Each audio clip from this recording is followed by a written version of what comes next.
Oi, pessoal, tudo bem? Hoje, ainda no livro Ler e Escrever, Natureza e Sociedade, na parte de Geografia e História, nós estudaremos mais precisamente um assunto da história que é do nomadismo. Então, começando aqui na página 101 do Ler e Escrever, Sociedade e Natureza, sequência didática 2, atividade 2.1. Nesta atividade, você irá conhecer processos migratórios internos e externos e suas contribuições para a formação da sociedade brasileira, principalmente na cidade em que vive e no estado de São Paulo. A. Acompanhe a leitura da professora e participe das discussões com seus colegas de classe a partir das questões propostas. Vamos começar aqui. A imigração e a diversidade cultural. Fonte, grupo de pessoas segurando as mãos. Aí tem o endereço eletrônico e tal, e o dia que acessaram, 19 de outubro de 2020. Olha, acesso em. E aí colocado assim, isso aí é uma questão de respeito às pessoas que tiraram uma foto tão bonita, olha.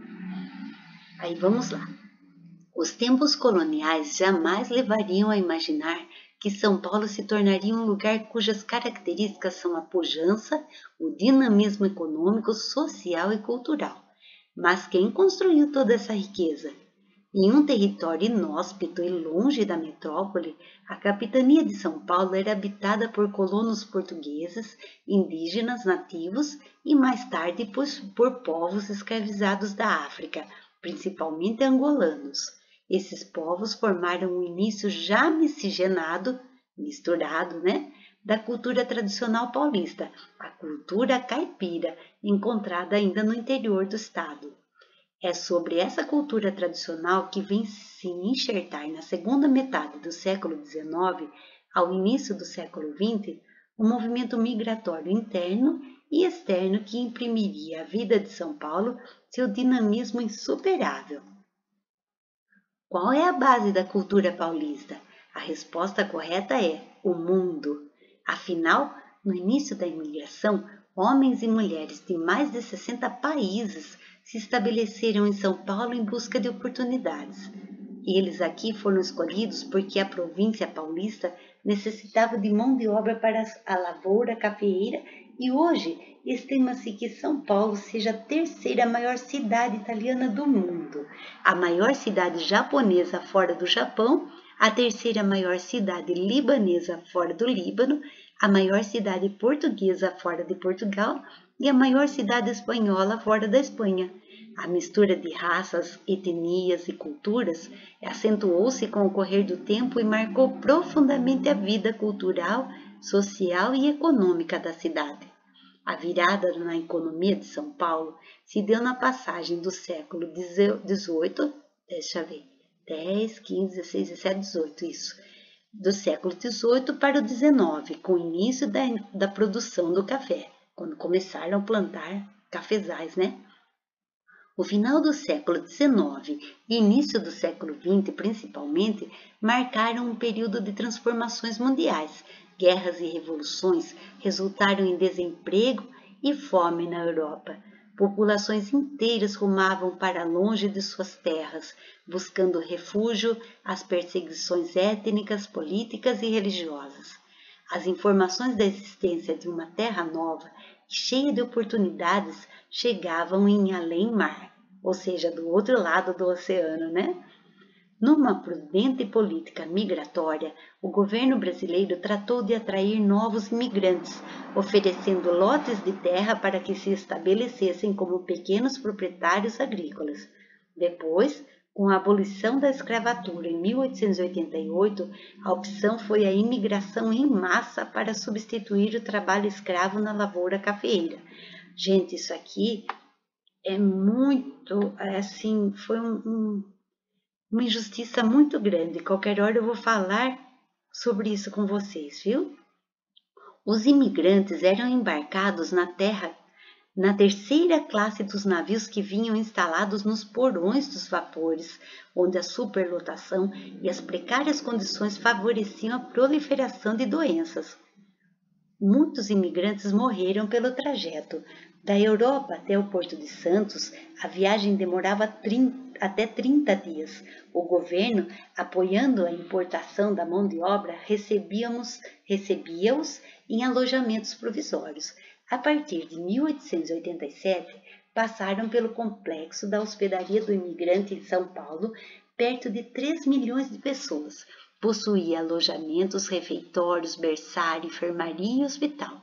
O conjunto abrigava a Agência Oficial de Colonização e Trabalho, responsável pelo encaminhamento das famílias para as lavouras no interior.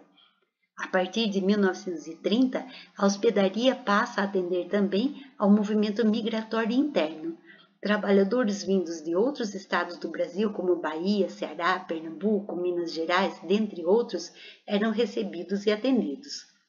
Hoje, o complexo abriga o Museu da Imigração, que reconstitui a saga dos imigrantes e presta uma justa homenagem àqueles heróis anônimos. E eles são mesmo heróis, qualquer hora eu vou falar sobre isso com vocês também, que ajudaram a construir o Estado paulista, ou seja, o Estado de São Paulo.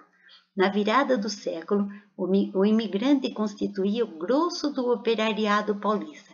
Em 1901, o Estado contava com cerca de 50 mil industriários, menos de 10% eram brasileiros, a maioria absoluta era de italianos, seguidos de portugueses, espanhóis, alemães e poloneses, entre outros. Cada imigrante tinha um bom motivo para se aventurar nessa então terra desconhecida, mas cheia de esperança. Essa página foi atualizada em janeiro, né?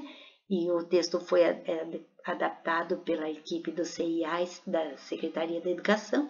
Aqui tem o endereço eletrônico e os dias que foram consultados, viu? Aí, página 103. Letra B. Após a leitura e discussão, nós não fizemos discussão ainda, você e seu grupo escrevam um resumo com as principais ideias do texto, isto é, a respeito do que vocês entenderam da história da imigração e migração e sua importância para São Paulo. E aí, nós vamos fazer o seguinte, vocês em casa vão rever esse texto com calma, devagarinho. Aí vocês vão grifar coisas que vocês acharem importantes.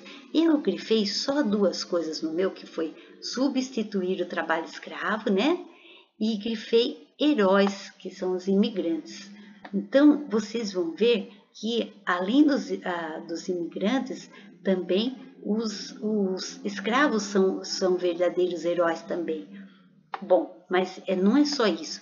Eu quero que vocês anotem, grifem nesse texto, pode ser com marca-texto, pode ser com lápis amarelo, ou fazendo um risquinho embaixo das partes que vocês acharem importantes, com lápis de escrever mesmo, para a gente depois, num momento que puder, a gente vai se reunir pelo Meet e fazer um resumo coletivo desse texto, tá bom?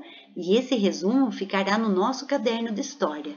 E esse texto, a leitura desse texto, grifar o que é importante, participar na realização do resumo, escrever esse resumo no caderno de história, isso tudo serve de base não só para fazer prova, mas para vocês saberem, terem conhecimentos importantes que a escola seleciona especialmente para o 4º ano, tá bom?